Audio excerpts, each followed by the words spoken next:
Why is it that countless churches excel at preaching and programs, but struggle to make mature and equipped followers of Christ? Churches typically go from preaching and teaching to deploying. We tell people what to do, then send them off to do it. But the problem with proclamational leadership is that it sends out believers who aren't yet trained and matured. It leads to discouragement, disillusionment, and disengagement. Jesus didn't direct and delegate. He discipled. He didn't merely inform his followers by sharing his knowledge. He transformed them by sharing his life and having them join in his ministry. Jesus modeled incarnational leadership, discipling his men, joining them in the trenches while preparing and coaching them to multiply and to be sent to the front lines. We call it life-on-life missional discipleship, and we believe it's the missing middle in the life of the church, the center of the hourglass. Preaching, teaching, and small groups deliver great truth and create meaningful fellowship. But life-on-life missional discipleship equips us to go from belief to maturity, leadership, and impacting other disciples and the lost world. Without Christ-like discipleship, Christ followers cannot become kingdom leaders, and congregations can cherish the word but can't change the world. Remember, when God wanted to build his church, he didn't send a program to implement. He sent a person to imitate. And the life that Jesus lived, the model he gave, was defined by life-on-life missional discipleship.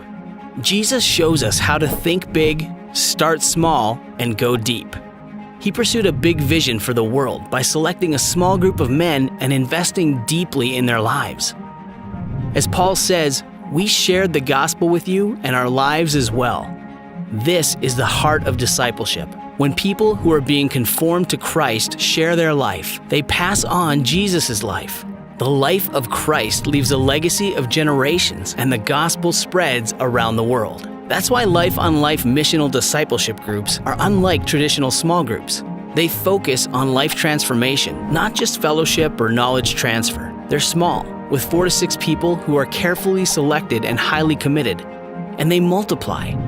We make disciples who can go and make more disciple makers.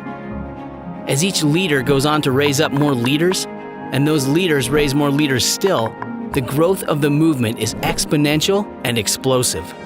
This is not a novel idea or a quick fix. It's simply the way of Jesus. It's not a new method, but an old method with new people. Jesus said to go and make disciples of all nations. As we've focused on life-on-life missional discipleship, the blessing has been profound. By God's grace alone, we're seeing life-on-life missional discipleship movements rise up throughout the United States and around the globe.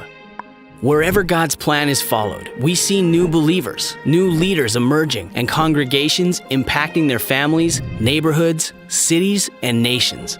Discipleship was Jesus' model, his method, his mandate, and his mission. There is no plan B. Register now for the next informational call to find out more about how to ignite a life-on-life missional discipleship movement in and through your church.